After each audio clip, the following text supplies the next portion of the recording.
Good evening. Welcome to today's meeting. This is a public meeting and members of the public press are permitted to report on the proceedings. Reporting includes filming, photography, making an audio recording, providing commentary on proceedings.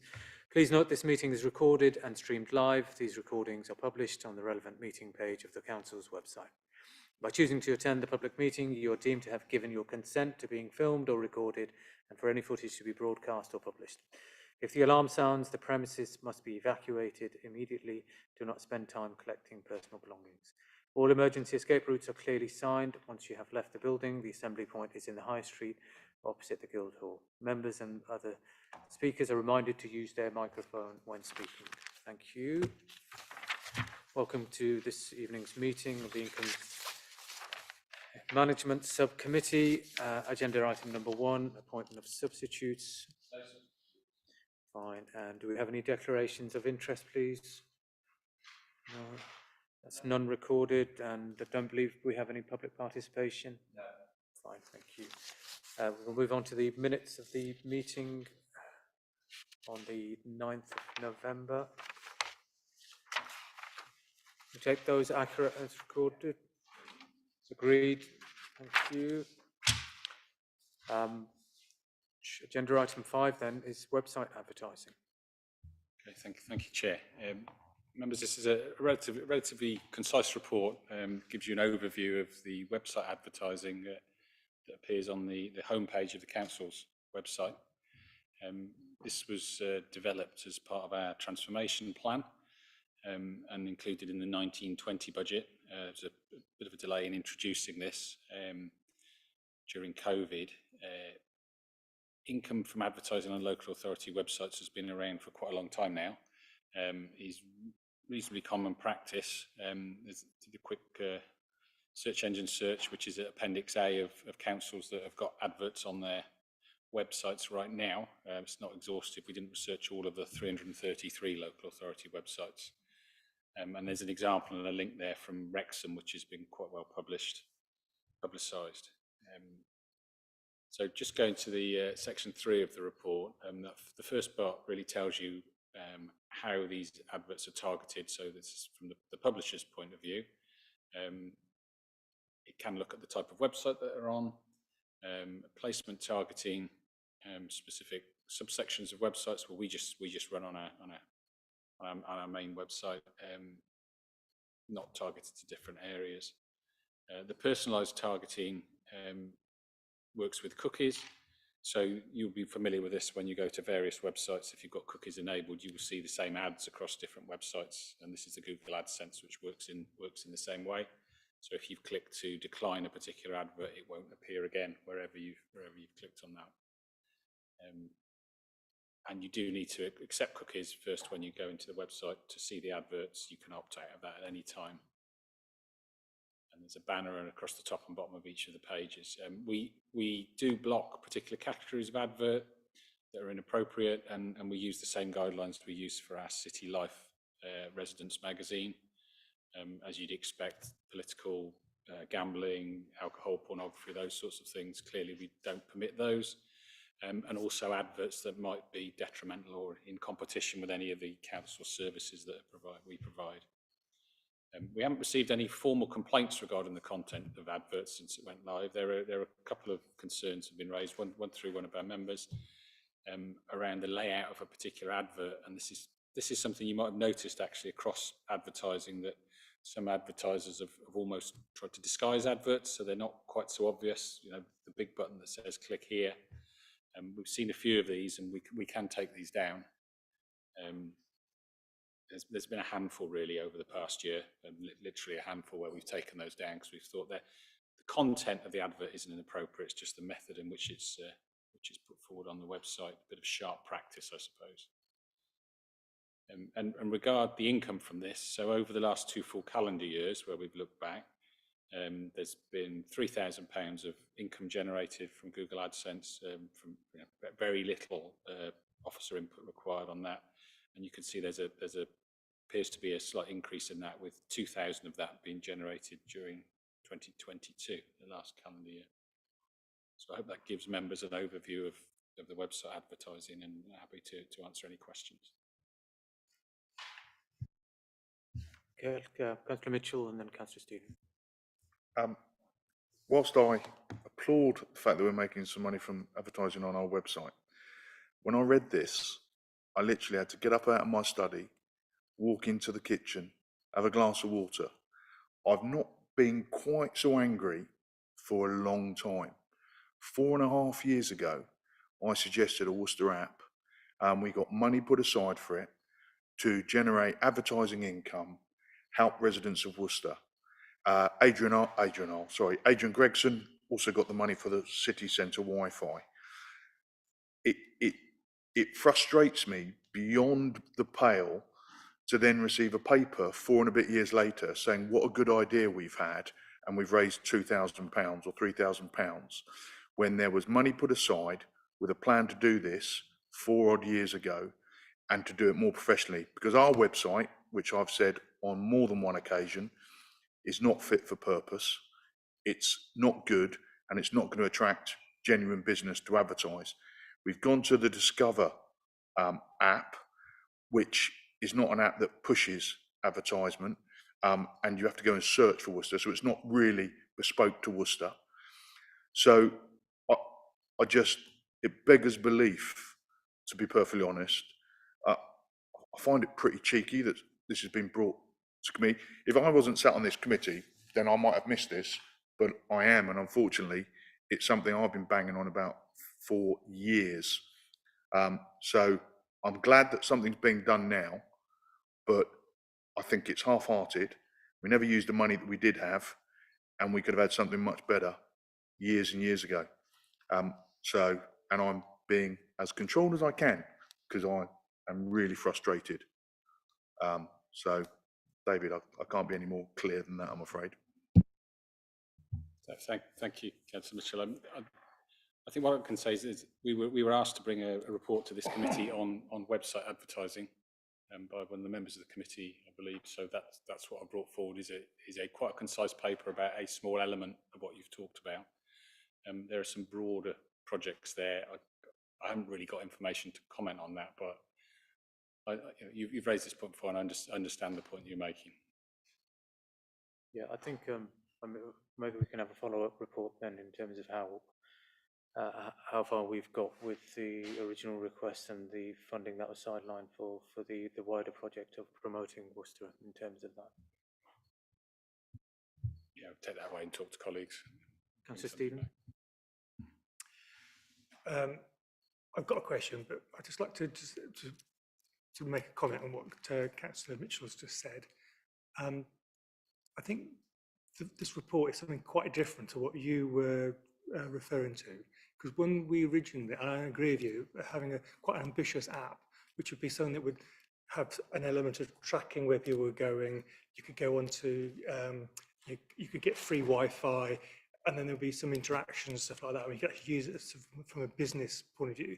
This is just doing advertising on our website. It's a million miles away from what you wanted. So this isn't really. You might have criticism about it, but I think it's misdirected because this is about just advertising.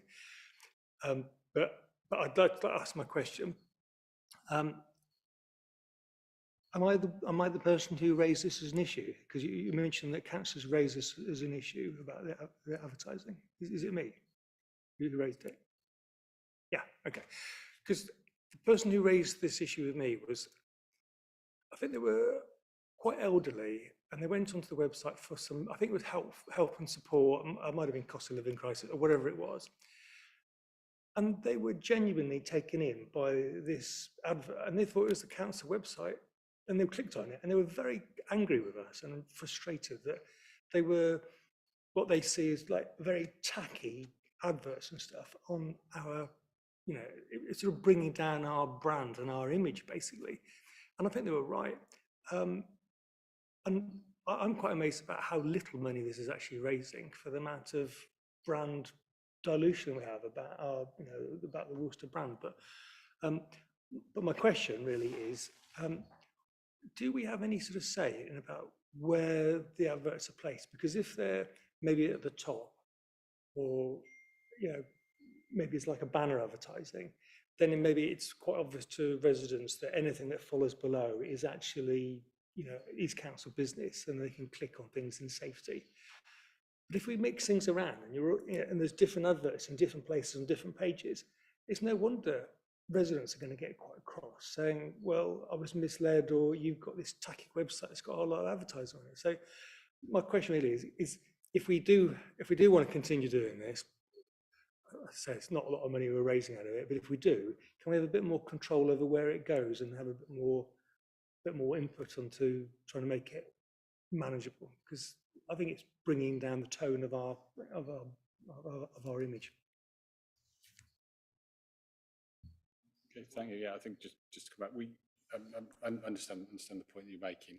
There's some subjective judgments, I think, around that sort of branding and tackiness, if that's the word we use. And certainly some of the adverts, very small number we've taken down, I've said appear to be a bit of sharp practice where they're almost disguised to not look like adverts, which is something that I'm seeing more and more common across other media outlets. Some of the media pages that you'll see, it's almost very difficult to actually get to the content because there are so many adverts popping up on other websites. I'm sure it's something that members are familiar with when you search, and there's lots and lots of adverts. On our website, there's a banner across the top and one across the bottom. So we don't have pop-ups and things appearing across the text and with tiny little crosses that are really difficult to click to turn down, and before you know it, you've clicked on the link rather than trying to shut down the window. But certainly, if there are more things of concern, very happy to have a discussion outside the meeting. We've got control over it. It's not raising at the moment an enormous amount of money, but it is income that's earned by the council and doesn't require an enormous amount of expenditure of time in order to generate that. So that if you don't click the cookies thing, you won't get them. And I don't think many people would know that. Probably just think you have to accept cookies. If the only thing that cookies does is get up you with adverts, then that's great. I mean, I'll let everybody know not to accept cookies. Yeah, thank you. If you go into the settings, you can disable those. I mean, our revenue is generated on the number of clicks through, rather than just having, it's not billboard advertising, it's just having it there. It's the number of clicks that go through. But that consumer choice is there. I think people don't always know the different settings for cookies. It's, sometimes it's not a yes or no acceptance.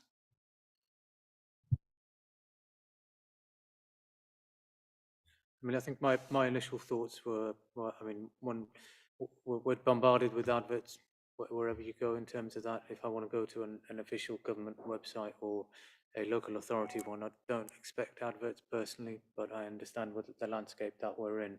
I think Councillor Stephen does make a good point in terms of reputational damage with the poor quality or standard of advertising that's been advertised on there.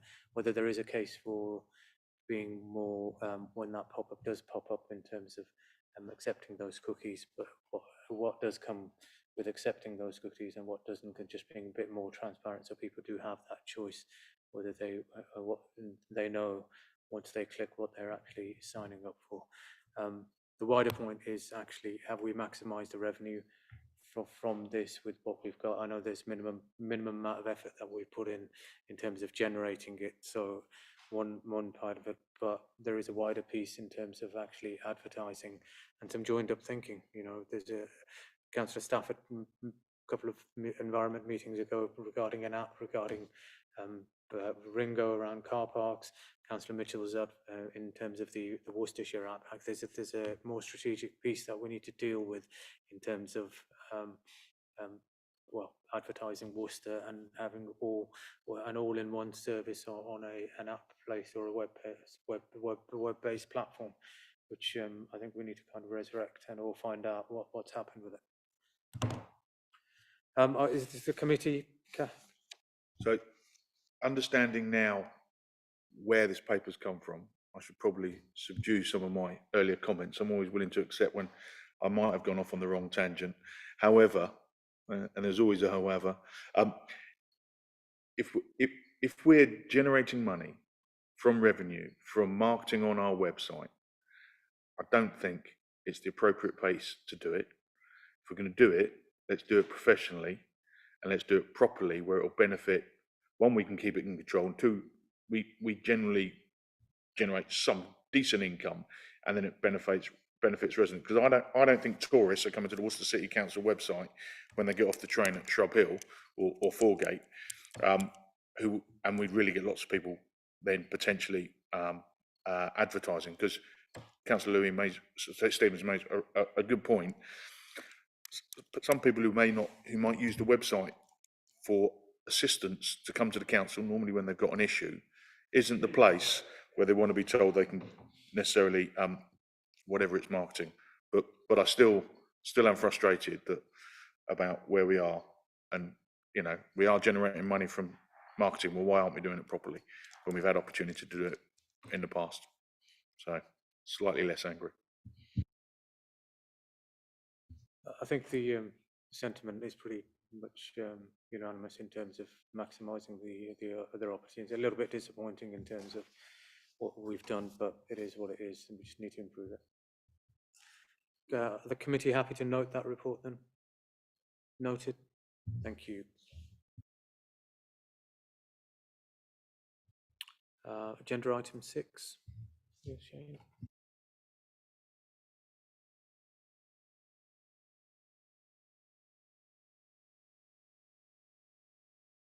Subcommittee fees and charges, is it licensing? Yeah. So there are 3 referral reports on from other committees, the first of which relates to taxi fees and charges. So this and the others have been incorporated into the fees and charges report, which follows later on the agenda. But the way that the Constitution works is that it's this committee's responsibility to make recommendations through to policy and resources with regard to fees and charges. So therefore, when there are issues or proposals at other committees which have a bearing on the fees and charges, they are routed through here, so we can have a discussion about them and decide whether or not to recommend them on to Policy and Resources Committee. In that event, they go through to Policy and Resources Committee with the recommendations or otherwise from this committee attached. Okay, so they don't stop here. They'll go on to Policy and Resources as part of the budget because they're decisions of other committees. But your comments and collective view will be taken into account. The first is in respect of taxis. Now, this was a proposal which came through to encourage taxi operators to purchase electronic vehicles as opposed to petrol or diesel vehicles, and to incentivise that by allowing an exemption to the normal licence applications, which would carry on for 3 years from the purchase onwards. The committee considered that in detail. There is a cost implication, which is recognised there in the report, but there is a reserve, a taxi reserve, which is established to ensure that we have sufficient funding to carry out statutory responsibilities to consult with taxi drivers on changes. There is sufficient in that reserve to fund this particular proposal. So it was accepted by the committee on that basis and has been incorporated into the fees and charges budget. I'll do my best to answer any questions that members might have, but just to re-emphasise that it's not our responsibility here to rehearse the discussion at the previous committee, but only to consider the recommendation through to Policy and Resources. Thank you, Chair. Thank you. I'll open it up to questions or comments. Councillor Sarah. Thank you, Chair. I hope it's still appropriate to ask a question of the Chair of Licensing to perhaps consider including hybrids in the scheme. That might encourage take-up, plug a gap between petrol and full electric. That was it. That's all I wanted to say. Could it be considered? Thank you, Chair. Do you want to present that as an amendment to the recommendation to be voted on by the committee, or are you content for us to minute that? I probably would like it voted on if it's going to be effective. I think it might, Okay. do more of what we would like in terms of the green approach and make a stepping stone towards getting away from petrol. Okay, so that the recommendation then would be approves the introduction of fees and charges exemption factor and to include hybrid vehicles within the in recommendation. some way. Yeah. Okay.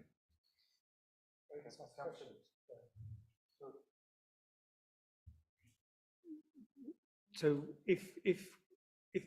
then, are we then say it goes back to licensing committee then to discuss it more? Well, I don't want to hold it up because I think it's some quite tight timescales to get in for April. I'm not sure what I'm the vice chair of licensing, and I was just, it's usual for you If might it be putting a helps, spanner in Chair. the works. Yeah, no, don't do that. quickly take Councillor Mitchell before you, Shane. It's a comment really, I suppose, because I was sat on licensing and made a similar comment at the meeting. While in principle, I don't think it's a bad idea, and the £37,000 is coming from the taxi fund, so it can't be used anywhere else anyway.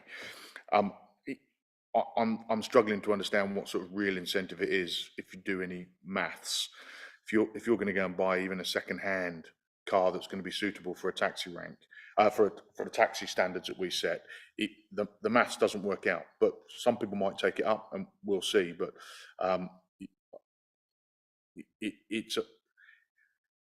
not sure whether it's a real gesture or whether it really will change people's behaviours. But we only have £37,000, so if it gets a couple of people under them, maybe it's doing some good. But I'm not really sure it will be a convincer. Thanks, Councillor Mitchell. If it helps, Chair, there is still the 28-day consultation process to go through. It's undertake to ensure that that suggestion is included in the consultation, so that could be brought back. Okay, so we'll treat that as an operational matter rather than a committee decision. Yeah, I think that's probably the most sensible. I mean, obviously, the licensing committee have had a considerable debate, including Councillor Mitchell's suggestion regarding it. We happen to be, I think, on similar pages in terms of we possibly see an issue with take up regarding it. Is it just a gesture, or is it a serious offer to the trade to convert from diesel to petrol stroke to electric, and that middle ground, in our opinion, I suppose, would be that hybrid suggestion. This is just to obviously in terms to meet with our net 030 policies as well. This would help in that stepping stone to achieving that.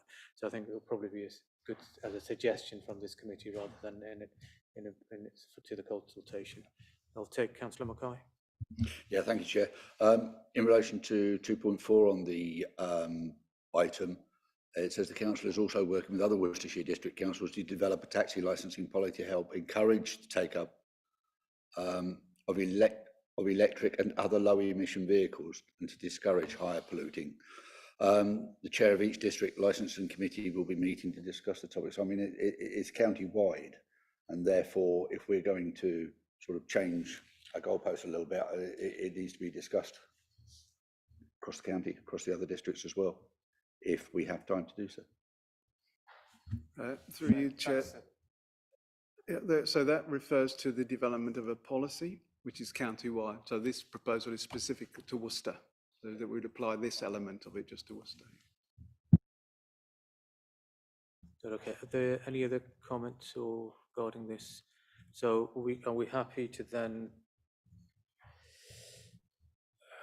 approve the introduction of the fee and charge exemption for Hackney Carriage and private hire electric vehicles for the period 23-24 and 25-26, with the added note of recommending a hybrid option if the committee into the consultation? Yeah, well,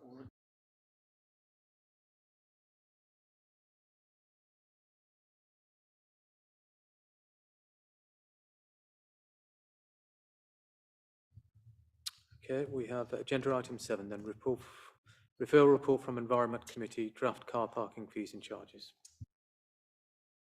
thank you, Chair. Similar position. There was a lengthy and very interesting and engaging debate in the Environment Committee with regard to proposals for increasing car park charges.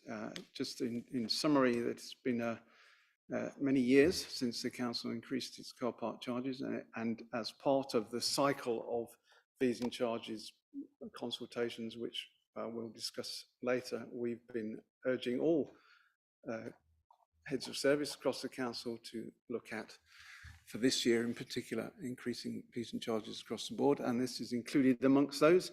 We won't rehearse the debate, but again, it's for any comment from this committee to take forward to Policy and Resources Committee as to whether it accepts the recommendation to increase the fees and charges as laid out or not. Thank you. Okay, thank you. I'll open it up to the floor. Any comments or Councillor Mitchell? Chair, I made my position clear on this at another meeting, so I'm not going to rehash the argument again, but I will be voting against this. Okay, thank you, Councillor Mitchell. Anybody else wish to say anything? Anything? Fine.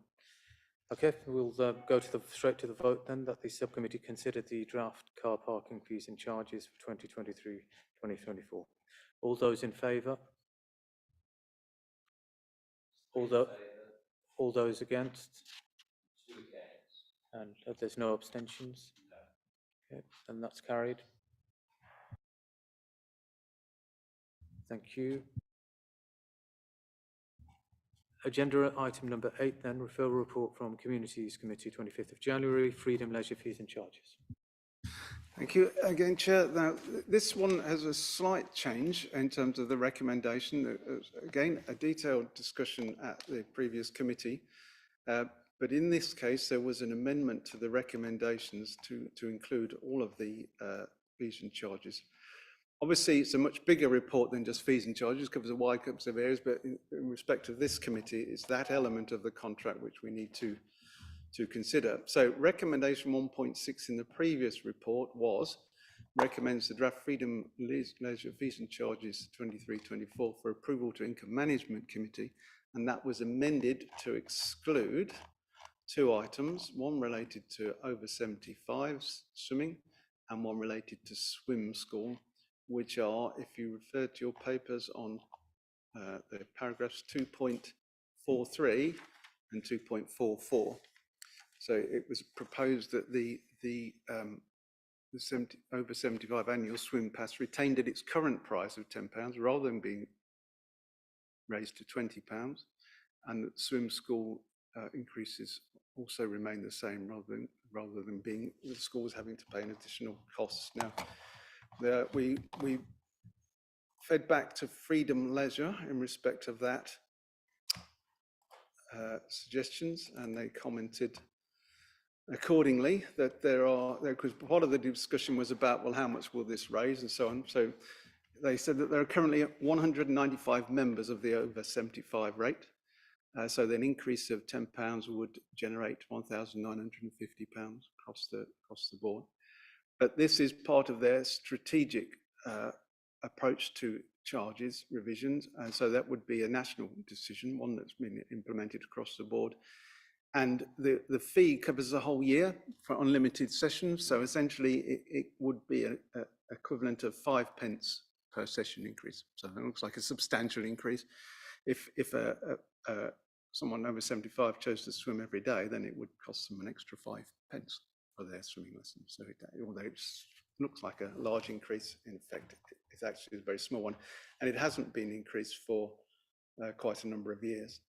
In terms of the impact on schools, then there would be an overall increase of £6,025.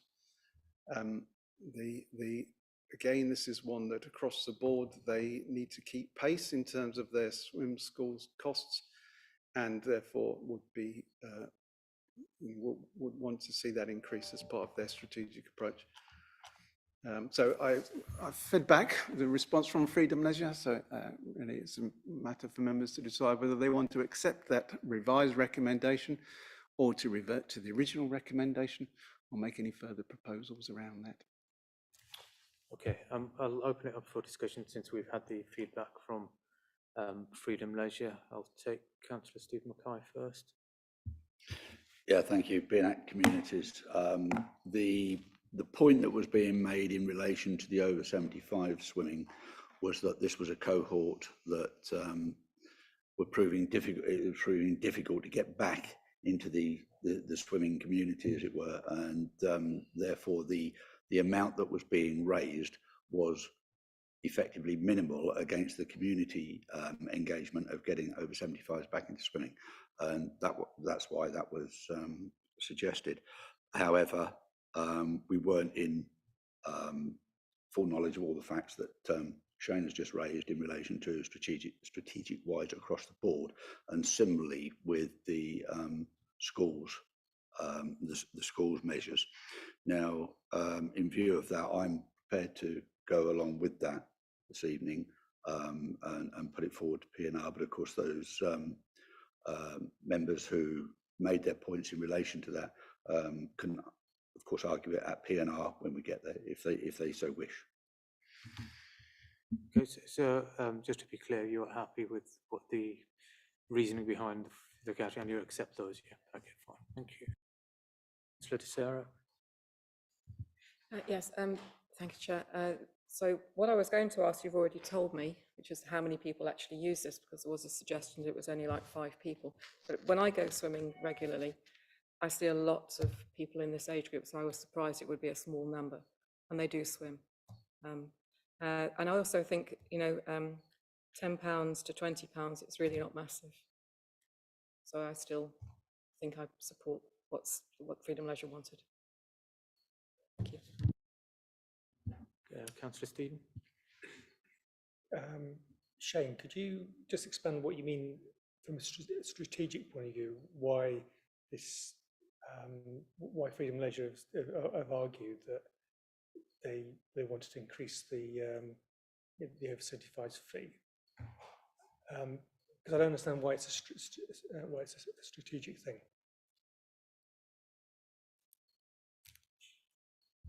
Yes, through you, Chair. So just to be more precise about what was fed back in the email, it says that precisely, verbatim, Freedom Leisure take a strategic view to decide which activities they want to increase across their portfolio and which can be determined by the contract manager at local level based on local conditions and demand. Okay, so increasing over 75 swimming is one of their strategic decisions. So nationally, as an organisation, they've decided that through the portfolio of their activities and the fees and charges they raise, this is one of the areas which they feel hasn't been raised for quite a long while, and that the value of the increase is quite small, but they ultimately leave it to local managers to decide whether or not to implement that recommendation. But it's one that they see as across the board increase, so not specific necessarily to Worcester as an issue, but a much wider one. That's what they mean by it's a strategic one, rather than just a simple local decision.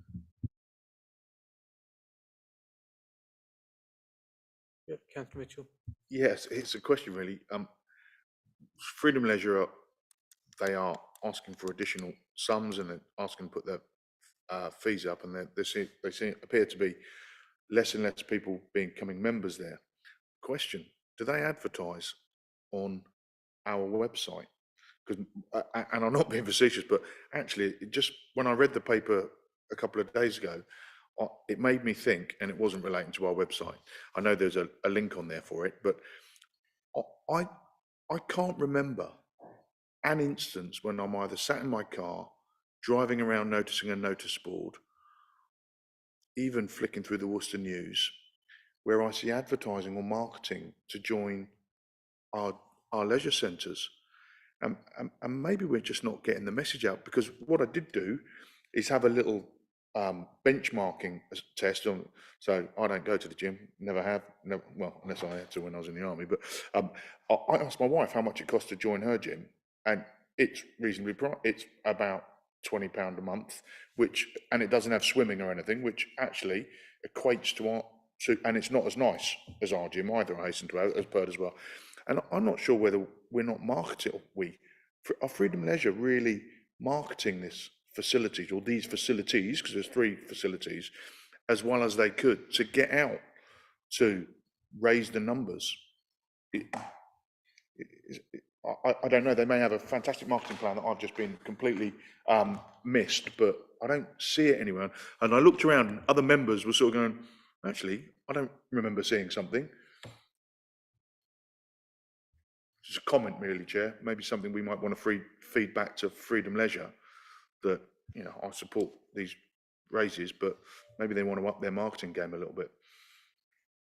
Yeah, thanks, Chair. It's one of those where I suppose if you're actively looking for it and you don't come across it, then it's a little bit strange. I mean, I suppose if you weren't looking for a gym membership, then you wouldn't notice it. I mean, I know I've been bombarded by text messages from Freedom because I was once an ex-member, but up there. So there's this offer on at this point in time. So I know some of the messaging is coming through, but whether they're fully utilising all the channels available to them, that is a good question. Including, I mean, why aren't they advertising on our website, right? Going back to the recommendations that they're coming. I mean, I think hearing arguments from the members here, I'm kind of convinced of their position. Although, I mean, being at communities, and I don't want to raise those questions again. I saw the points that the councillors were making in terms of their positions, and we've got a premier swimming facility, and we're a riverside town, and we want to prevent increase and the number of participants in that swimming community. So I couldn't understand the sentiments and the feelings behind it, but the overall feeling, I think, and the justification behind it, I think Freedom Leisure's strategic approach is one that I think I'm going to back this evening. So are we happy then to note the report with the comments that Freedom Leisure have made in terms of the proposed recommendations? All agreed? Yeah, there were two elements there. Obviously, we discussed the one about centralising the issues about schools. Yes.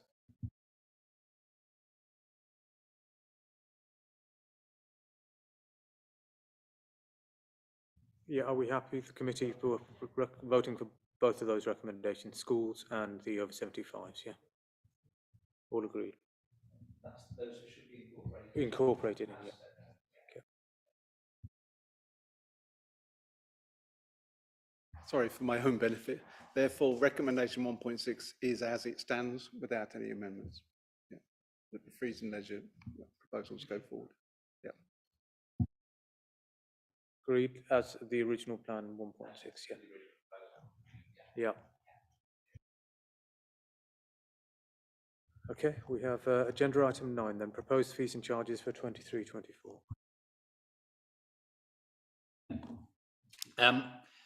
Thank you. This report covers the proposed increases in the council's fees and charges as part of the annual budget setting process. It's the committee's role to review these and then recommend them through to policy and resources for onward approval to council in February. As you'll recall from previous years, there is a huge amount of detail in the appendix. If I refer you to paragraphs 3.4 and 3.5, we've just tried to summarise there the main points. As Shane mentioned earlier, we gave a steer to the services that inflation was considerably higher than in previous years, and that needed to be borne in mind when reviewing the charges. At the time the work was done, back in November, inflation had been reported at around 7 or 8%. Obviously, as we know, since then it has increased. But you'll find that most of the charges here have increased by around 7.5%, and those are listed in paragraph 3.4.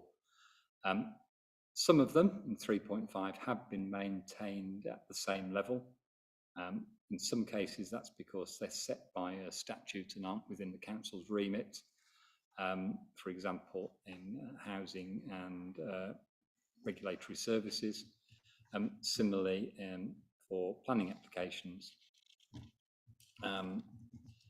If you then carry it, there's then some more detailed points on some of the individual increases, which I won't go through now, but if I refer you then to paragraph 5.1, the overall impact of these is to generate an increase in our budgeting income of just over £500,000, which is a 6.2% increase on the total income from fees and charges.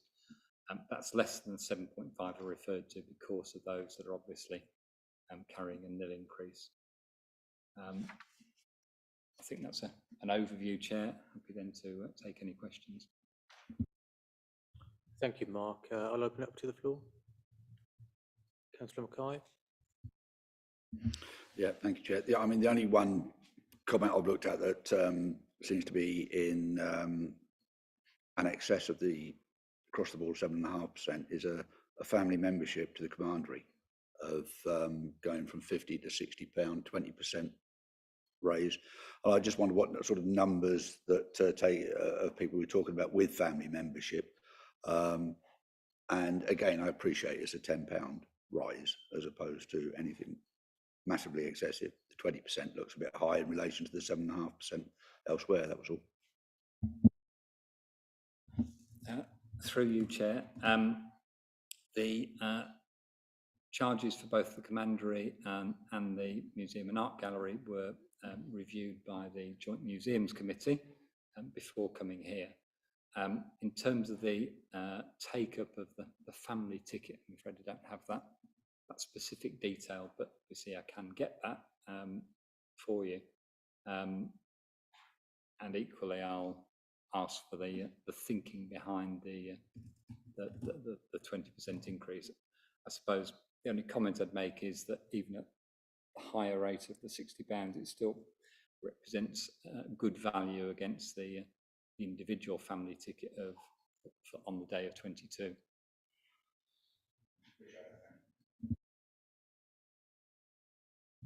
Anybody else on there? No? Fine. Can we go straight to the recommendation then, please? 1.1. Subcommittee reviews the proposed schedule of fees and charges for 23-24 and recommends its approval to the Policy and Resources Committee on the 7th of February for ultimate approval by full council on the 21st of February 2023. All those in agree? That's carried. Thank you.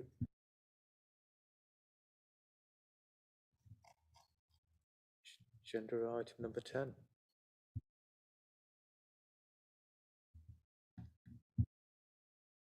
Q3 performance report. I'll start off if that's okay, and then Mark can pick up on the PI. So in respect of the four projects and actions there, they're all green in the sense that they're all progressing in track. Our commercial strategy obviously has been amended quite considerably because of the change in PWLB borrowing conditions, but there is one proposal. Obviously, we're still looking at proposals in respect of our Future High Streets Fund in particular for acquisition of assets, which could be income generating, and we have recently had the news that our request to transfer fund into the theatre has been approved. We're still waiting for detail for that, so that's given us a good bit of progress. And we are looking at a major proposal reflecting affordable housing acquisition, which we discussed last time and which I will comment on further when we come to the exempt part of the agenda, if members are okay with that. In terms of our income strategy, we continue to take an approach which is progressive in terms of budgeting for income, which is not just to simply default to the previous year's position, but to try to be progressive about that.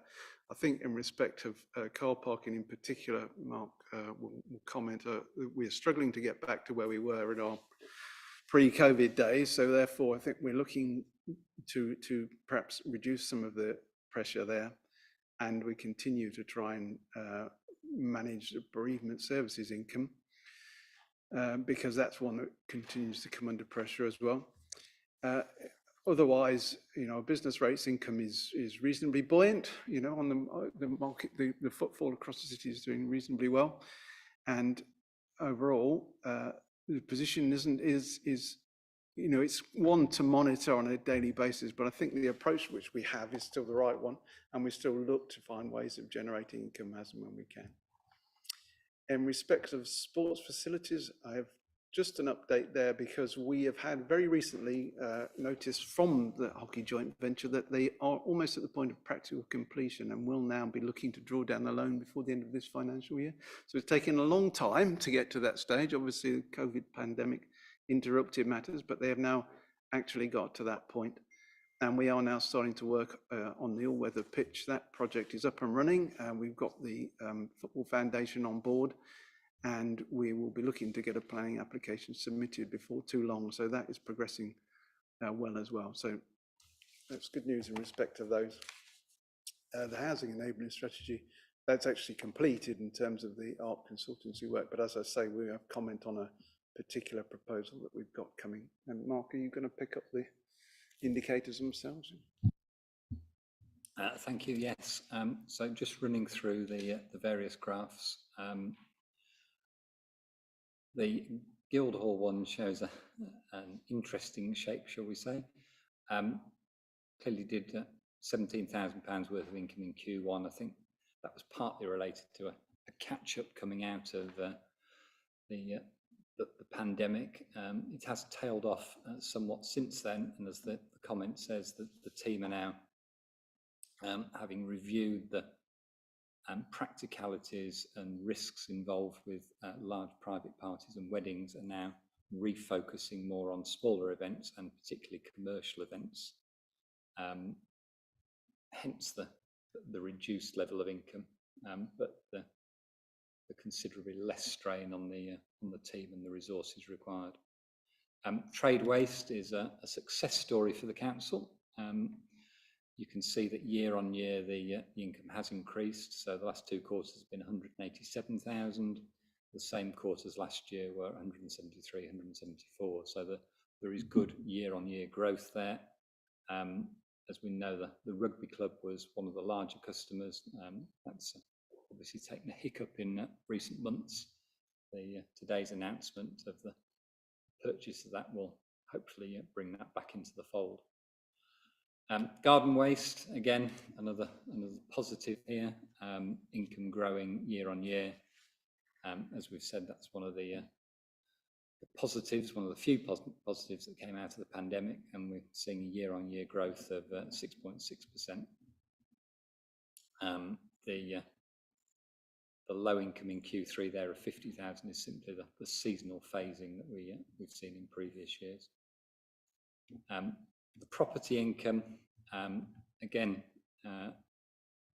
year-on-year growth here, helped by rent reviews, and the uplift in the recent quarter is because we've now included in there the income generated from the council's EV charges in St Martin's Gate. Car park income, again, Shane referred to this a few minutes ago, that whilst it has improved as we've come out of the pandemic, we're still not seeing achieving the budget, with the budget being based on the income from the previous years pre-pandemic. That's probably down to increased home working and more internet shopping. It has improved quarter on quarter if you look at this year, and it remains to be seen whether that trend will continue next year. Bereavement, this is now steadied. So the last 2 quarters have been approximately 360,000 per quarter. And then planning, a little disappointing. This year has been considerably less than in previous years. The significant point here is that previous years have been helped by a small number of larger planning applications, which we don't seem to have seen this year. It tends to be quite unpredictable, and we'll hope for an uplift. But in terms of this year, it's been running at around 70% of budget. Finally, neighbourhood income. You'll recall that this mainly comes from the work we do on behalf of the County Council. Previous years included other activities that we performed for them, for instance, jetting work that they've now passed on to a different contractor, hence that reduction. Happy to take any questions. Thank you, Mark. Councillor Stephen. I've got 2 questions, and I guess I can give you them both at the same time. First one is about the Guildhall bookings. I think you intimated that the emphasis now is going to be more commercial rather than the weddings and so on, possibly being a bit less risky. Can you expand what you mean by commercial bookings? What sort of bookings are we talking about? for that one. And I'll give you my second question as well. On the trade waste collection, it's really good that we're doing well on that.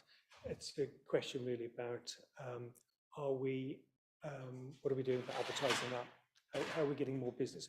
I know we're always a bit squeamish about trying to get more business because we're not meant to be a commercial player. At the same time, we do want to get more income. So can you just comment on what, if anything, we are doing to get more business from the trade waste?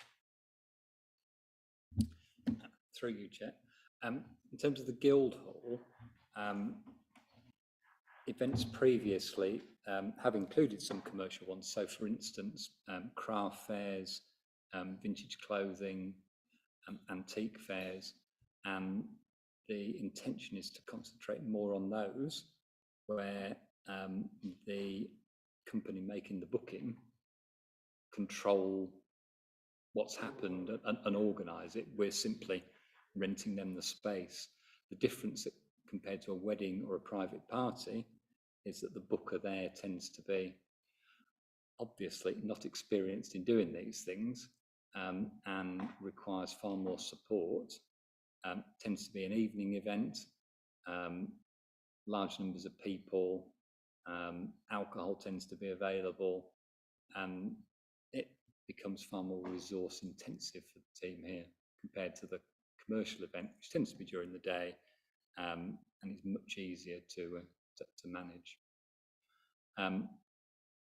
Trade waste, there's been a change in the small team at the depot managing trade waste, bringing in someone who has experience, not just in terms of the administration, but also in doing some of the marketing and making contact with customers and following up on inquiries and so on, which hopefully will over time see some growth in that.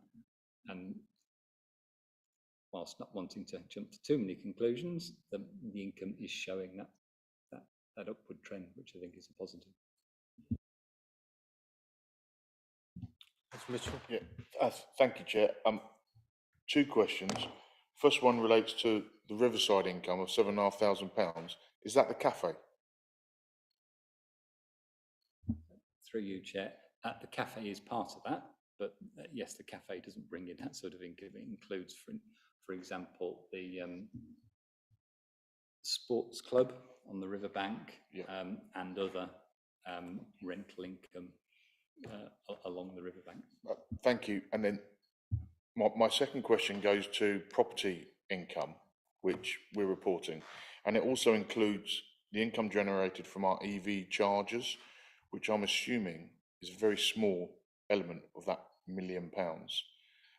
It'd be quite useful to get that broken out so we understand how much we are generally making or not from those EV chargers, because there will be a time when we will be having predominantly EV chargers and less parking spaces, or people were paying for EV as opposed to paying for parking. So it'd be useful to start gathering the data now, because parking is a huge income for us. And I'm just wondering whether we can do that or not, Mark. Yeah, thank you, Chair. I'd already been asked to produce a summary of EV income compared to the cost of the electricity we're supplying, and also to compare that to the capital value we've had to invest to buy the machines. I had hoped to have that ready for tonight, but unfortunately it's not. So I'll bring that forward to the next meeting, include it in this report. Thank you. Councillor Sarah. I've got a question.